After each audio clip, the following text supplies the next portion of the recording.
Hey everybody, Dylan here, and welcome back to the channel. I figured since I've been on a pretty decent run in 2025, even though it's technically like a day early for a Raw review, if you will, I figured I'd give you the missing one for 2025. So, the 1 out of 6 episodes that have existed so far.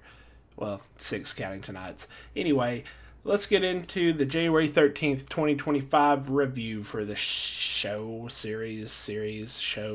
yes, whatever, you get what I'm saying. Let's get into it. Also, quick plug before we actually get into that.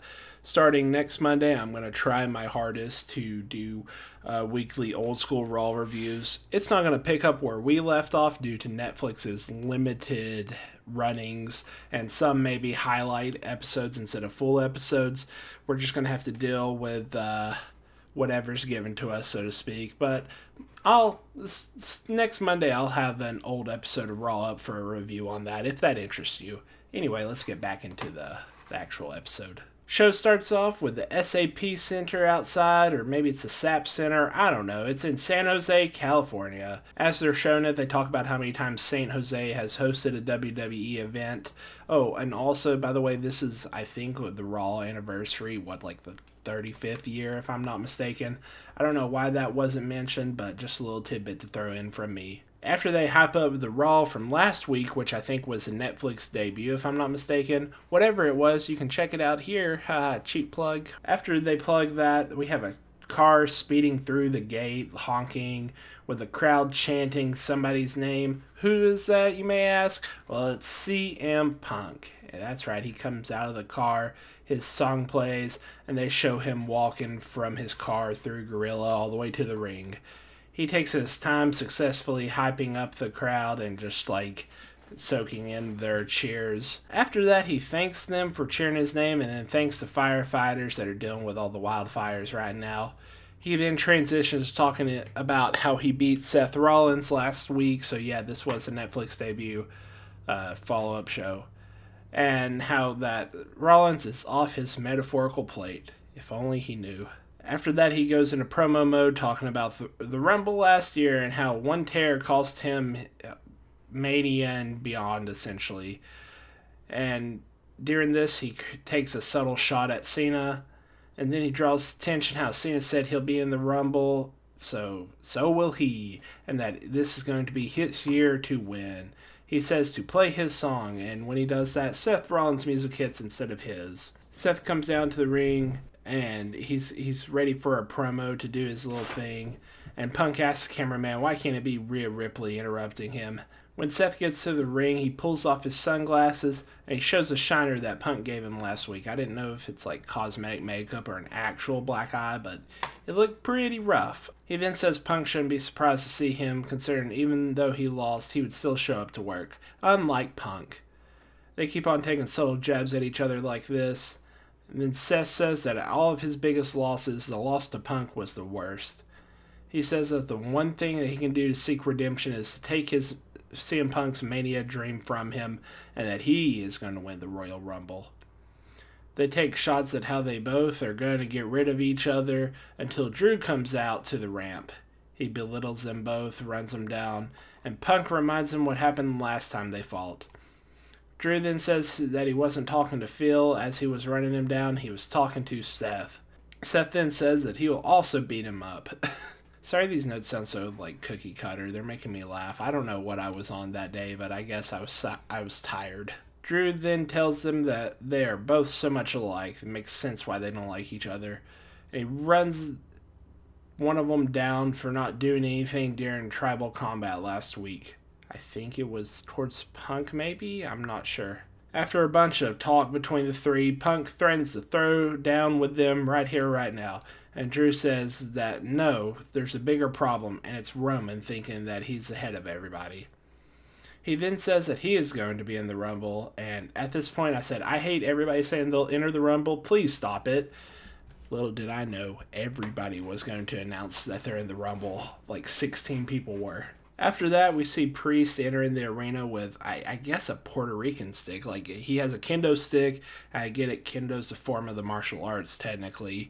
But also, like, he's Puerto Rican, so it kind of works, kind of doesn't. I don't know. Anyway, after that, they show, like, Finn, JD, Lyra, Dakota Kai, and Io arriving, and they run down their respective matches for the night. After that, we get Chad Gable with American Made coming out, looking like Kurt Angle, like the gear that they're given. And he demands that he gets the best luchador this week because he said it last week. And holy hell, on my review, I said like, oh, it's going to be Ray or whatever. How did I not realize that this was Penta's debut? Anyways, after an ad and a plug to donate to the wildfire people, we get Chad Gable against Mr. Zero Miedo himself. That's right, Penta.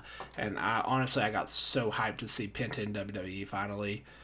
Everybody loses their mind. Penta's over by the crowd standards, by the action in the ring. He's over everything. I mean, like, even commentary, they mention how many titles he's won. They go down the list of all of his non-AEW related titles, including the tag team ones. And it threw me off when they mentioned Lucha Underground. Like, out of everything you can mention in the year 2025, Lucha Underground, why? Throughout the match, Penta starts to sell his leg after he got it slammed on the bottom post. Penta ends up winning by snapping Gable's arm and then hits him with his new Penta driver. Afterwards, he has an in-ring interview. Jackie Redwood asks him what this match meant to him, and he politely takes the mic from her and thanks the crowd. He says that WWE is his new home, and that even though they have been waiting for this moment forever, he has too. And he says something in Spanish, I'm not sure what. Then he thanks his family in the front row. Then in English says that it's a new era, and it's also the Penta new era. Zero Miedo, and then he throws up the 3 and the M, you know. After that, we go backstage where Judgment Day sans Dom is talking, and then the women come in too. They weren't there, by the way. And Finn's just like super fake to Liv. Liv says that she accomplished her goal on the Liv Morgan Revenge Tour by becoming the champion and defeating Rhea for it. Dom then comes in, hands her flowers. This is after she lost the title to Rhea as well. He's like apologizing for that.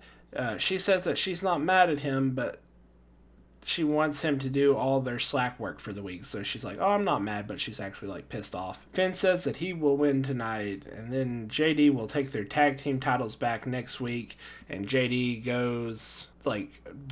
not Judgment Day, goes to Pierce to talk about the title match. Dom asks Finn if he needs to go out with him, and Finn suggests that he just stays back and gets the girls' bags. We then have a match between Sheamus and Kaiser. And in the name bracket, it shows how many times that Sheamus has beaten Kaiser. I appreciate that for rivalry's sake. It kind of works. For some reason, Braun Breaker's in the crowd to watch this instead of like being backstage. I don't like how this just makes the talent look. I wish they were actually like involved in the show instead of just sitting on the ringside. But whatever, it's not my show to run. Anyways, they beat the shit out of each other during this match. Sheamus reverses a move from Kaiser, and he ends up turning it into the Brogue Kick to win. I cannot wait until WrestleMania where Sheamus wins the IC title. I'm telling you, that's going to be my pop of the night. He goes over to the announce team just to like brag, and then Breaker gets in his face from the crowd and shoves him. They have a confrontation with each other until we go backstage where Jackie Redmond informs Seth about a match with Drew next week. Seth said that he's sick of Drew and he owes him one for Mania. Oh yeah, where Drew beat him at Mania. I forgot that was. Shoot. Gosh. A year ago was not kind to Dylan's brain, apparently. We then have Seth walking backstage after that little interview. He walks into Sami. Sami asks if he wants to talk, like if Seth needs to talk, that Sami's here, that's all. Seth opens his mouth as if he's going to vent, but then tells him that it's a great week for him because Roman won with his help, just like at War Games. And he questions how long that Sami's going to help Reigns and not help himself, and they both have like pondering faces as we end the segment. After that, we see Gunter walk into the ring and a plug for Saturday night's main event. Before that happens, we see Kerry and Kross going through a set of doors, saying that the Wyatt Six has been moved to SmackDown. This is the first of the many drafts that go on. After that, he threatens Miz, and then Sami comes into shot and asks if Pierce is in the office. They insult him, and then he says that instead of what he was going to ask Pierce for, he will ask for a match against The Miz tonight. The Miz implies that Kross and him are going to get involved after Sami leaves, and then Kross questions that, and he just laughs at him and walks away. After seeing, I think, a hype package for Oba Fini. No, Oba Fini was just in the crowd. Gunter arrives to the ring, and he cuts a promo about being impressed visually with the debut of Raw on Netflix, and the performers, they weren't that impressive. He talks about how they're fighting over personal dramas when they need to be fighting over the only prize that matters, the World Heavyweight Championship. Jey Uso then cuts him off. The crowd is very much so behind the hometown boy. That's right, he is from California. I forgot about that until this note. He then says that he wants to challenge for that World Heavyweight Championship on Saturday night's main event. Gunter then laughs at his challenge and questions him like, "Oh, no, you're serious?" And when he's asked that, Jey yeets to that. Gunter says that he admires his courage, but it's naive of him to think that he can take the title off of Gunter. He talks about both times he's already beaten him, and calls him a really talented tag team wrestler that's not on his level. He says that Saturday night's main event is fine with him, but the choice is actually up to Jey. He leaves the ring, and Jey says that he respects him, and what he said is true. He is scared to do it alone, and he is still trying to earn respect. But on Saturday night, Gunter will respect him when he beats him for the title. Spoiler alert, he doesn't beat him for the title. But he does go on to win the Rumble at least, so, a small victory for what it's worth. After that, we have a hype package for the Women's IC Championship match I think we're getting later on in this show. Alright, speaking of which, it literally happens right after I say that. It is the finals between Lyra, Valkyria, and Dakota Kai. This would be the point of the show that I would typically give, like, the tournament brackets, but just to be honest with you, I feel like eventually I'll review like Raws with that. And you know what, to be honest, this is no offense, this is my show. Like, I can boycott it if I want. I'm not gonna lie, going into this, I really wanted Dakota Kai to like win a title, but I'm not mad in the grand scheme of things that, spoiler alert, Lyra ends up winning by reversing a PK kick into a neck breaker into the Nightwing. It gets a mixed reaction from the crowd, but eventually they end up cheering her, and throughout time they do the like, woo thing. You know what I mean. Her entrance thing. Dakota Kai ends up raising her hand afterwards and gives her a hug, and I swear, like, I get you're trying, it's a tried and true method to get talent over, but this is also not like the 80s. We don't need, like, friendly competition. Come on, somebody do that and give them a wha-pa-pa right from behind. You know what I mean? After replays of that match, they show Finn getting ready for his street fight, which, by the way, for some reason, he's in wrestling gear. I don't get that, but whatever. Wrestling's subjective. After that, we go to the ring for Miz versus Sami Zayn, where Sami ends up winning with a blue thunder bomb. We then go backstage to where Rhea is walking to the ring, and Alpha Academy are talking in the background when she's going to the ring for some reason. When we come back to the action, Rhea comes out and brags about being on top of the women's division. Nia Jackson comes out and says that she's entering the Rumble and that she will win. She takes a jab at Bayley and then says that she's number one, and takes another jab at Bayley, who, by the way, is sitting at ringside. And she keeps on doing it until Bayley has enough and she gets into the ring to confront her.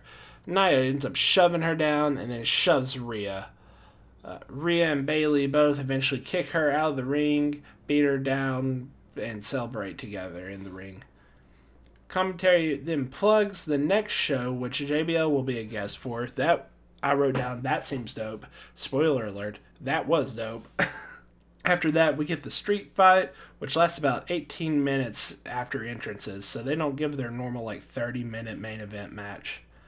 Yeah, they just beat the shit out of each other with weapons. It's what you'd expect from a street fight, except the blood part. but that's okay. We don't need blood every other match, you know what I mean? They brawl out to the crowd, and Priest ends up giving a Falcon Arrow or a Michinoku driver to Finn. I forget what he calls it. I think he calls it like the Red Arrow, maybe? No, is that somebody? Anyway, you know what I'm talking about. He gives that to Finn, puts him through some tables. Finn gets put on a stretcher during ad break, and Priest ends up running up to the ramp, kind of slow walking actually. He grabs him, rolls him down the ramp, and then somehow, some way, he doesn't end up flipping it over. Like, it goes perfectly down the ramp, and Finn rolls perfectly in the ring. Before that happens, the JD comes out and starts beating him down. He takes them all out, and then he does the roll to that. Finn gets up almost immediately when he gets shot into the ring. He hits a clothesline on him and then gets backstabbed by Carlito and then beaten down by JD again. They hoist Balor to the top so he can hit a coup de grace. He ends up hitting it for a 2. Shenanigans happen until the War Raiders come out and they take care of JD, the whole group, and takes them to the back. Finn gets up first and hits a sling blade. He hits him a bunch of times with a chair until Priest gives Finn a South of Heaven with a chair wrapped around his neck for a 2 count. At this point, we have seen too many spots. Please just end the match. Finn ends up giving Priest a coup de grace, ends up getting a part of the table jammed into his back when he does that. I went, oof.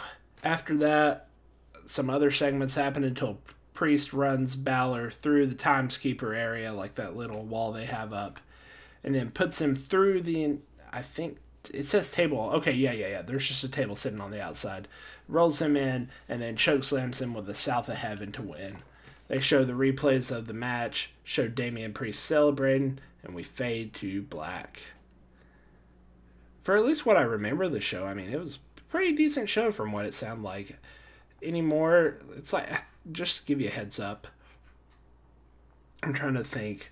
Maybe with the exception of last week's show, but also I don't remember last week's show. All the episodes since the Netflix review has kind of been like, I don't want to say mid, but you know what I'm saying. They're kind of like, at best. Alright, thanks for putting up with this very late review that had some iffy notes taken for it. Tomorrow, being Tuesday, so maybe later on today, I don't know when I'm uploading this. The Raw review for, what is today? February 10th, 2025 will be uploaded. If you want to stick around and listen to that when it comes out. Alright, enough rambling. I'll see y'all later.